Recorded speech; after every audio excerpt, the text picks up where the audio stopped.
Hey, everybody. Michelle here from Sensate Soul, as well as the Soul Translator.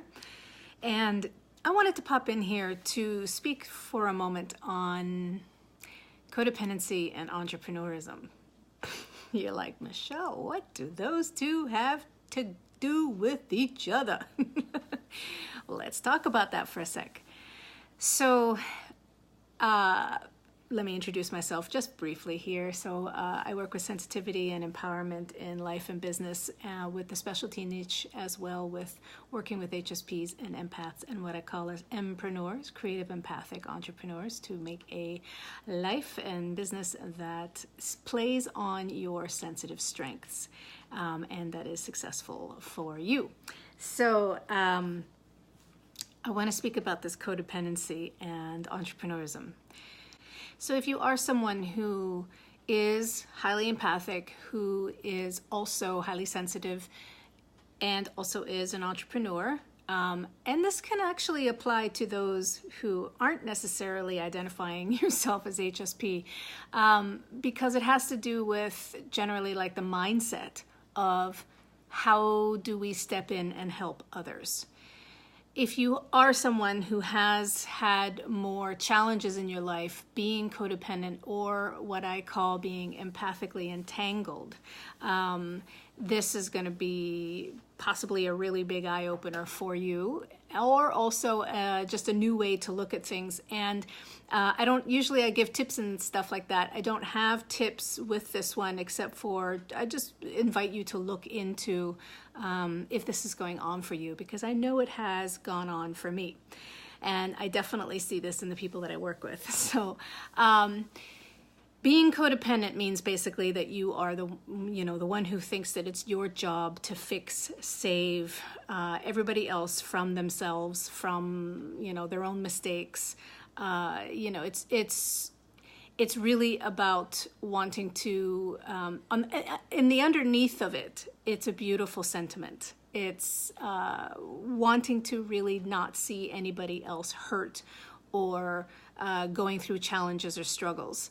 But for those of us who have had, who are highly empathic, and those who are more invested sometimes for whatever reason or another, maybe you are told to be this way or trained to be this way by somebody else in your family, to put the needs of others in front of yours. This is also can be, ladies, can be something that a lot of women that we have to deal with and uncondition ourselves from, because it is within our nature to be very nurturing and connective. The feminine, that's one thing that we do. That's not all. That's one thing that we do very well, but it can definitely be something that gets potentially out of balance if it goes unchecked, or if it's we're doing it to feed our own stuff underneath that we are trying to heal by taking care of everybody else. So let's get back to the topic, which this is all around the topic actually. So here's the thing. What I know for myself has been a big mindset resistance around helping others, because there's this really big thing. If you are especially a social entrepreneur, if you are a coach, if you are somebody who, a healer, somebody who is working with others to help them better their lives, there is this desire and also a really big speak out in the world around serving others, around, don't make it about yourself, make it about others. What does that sound like? Right? Smacks of something else, doesn't it? It can be really challenging for those of us who have that mindset or belief or way of being in the world and healing any sort of codependency or empathic entanglement. It can be very tempting to just go out and save the world. And, even if you're using your empathic and sensitivity or creative gifts and talents and abilities to help everybody else, it can be very alluring and also really codependently natural for some of us to just take charge and go out and do that. What I've definitely seen in myself And I'll share a little story around that in a moment. But what I've seen in myself and in others is that they're either doing this codependent, let me be a social entrepreneur, coach, and let me help and save everybody else, but not take care of myself. And I know I've been there for sure with that mindset. So there could be that natural tendency on one level, and then, things are getting triggered by our own stuff that we're healing, and then we go out and try to help everybody else and not look at our own stuff. That's definitely, I see this all the time, and I think it happens a lot in the entrepreneurial world, in the online business world. So it can be a place that a lot of entrepreneurs, especially empathic entrepreneurs, can get lost. Because there's that pressure even that we know we're supposed to help make things about everybody else and serve everybody else. And that is a really, really beautiful and necessary sentiment. I absolutely believe that's at the heart of things.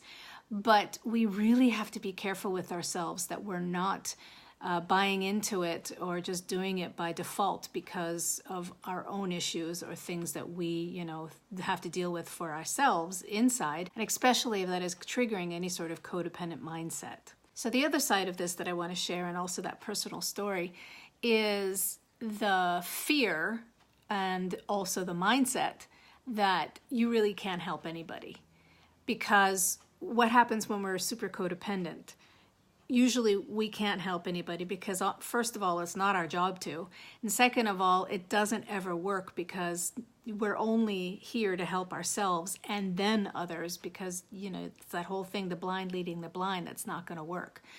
So it can feel, if you've had a lot of situations with codependency in your life, in your business, in your relationships, and things have not worked, it can really deflate your confidence that you actually can make any sort of change, that you can be effective in your assistance. So these are two sides of this mindset around codependency, and why are you really doing your work? Why are you really doing your business? That when you can identify if this is going on with you, then of course there's all the inner work that can help clear that. But also the other side of it is that it can really fortify and ground your work and your business and your choices, because you're coming more from a place that is not needing to be validated, is not wanting to save anybody, fix anything. You're really doing it then from a place of service. So here's that story I want to share. Years back, I was in a relationship, unfortunately, but many of you have probably heard this if you've been in my channel or worked with me or familiar with following me, that I've had a couple really significant relationships with narcissists in my life that have taught me a great deal. And it's one of the reasons why it's also one of my specialties is working with healing from the effects of narcissism. So I realized, after I was really just absolutely worse for the wear, and really my confidence was so shot, and my self-trust was just, floor level, basement level, really messed up. And I was still an entrepreneur at the time. So I went through actually a couple of years where I was like, I don't want to help anybody, because I was still sorting through and healing from the situation that I had chosen to be into on some subconscious level that I had to heal, that I really felt ineffective to be able to help anybody.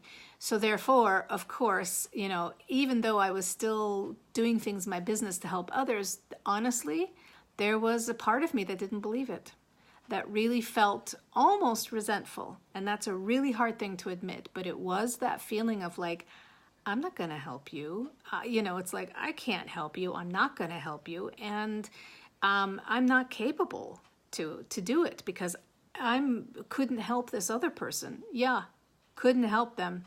They didn't want it. They asked for it, but they didn't really want it because they were a narcissist. So, it really wounded my my pride and my faith that I could really be of service and really help another human being. And of course, there's the codependent side of that, where it's, really was never going to work anyway, and that that was on me. I'm accountable to that. And then there's the other side of, that it really shook my confidence to really be able to serve or help anybody else. So if you find yourself, if this resonates with you, if you're nodding your head and going, oh my God, that's what's been going on, what I suggest is that you really do work on your why. So here's one tip. Why are you doing what you're doing? Why does it matter? What is, really clarify that big why for you that can get you back into the space of your heart and back into the space of your soul and in your empowerment, to remind yourself of, oh, you know what? Yeah, I can't really serve and help or save everybody. But what I can do is focus on my why and serve and help, not save, but do what I can for those that I can, because what you're really want to focus your saving energy on is in your why, because that's where the passion is, that's where the energy is, that's where the clarity is.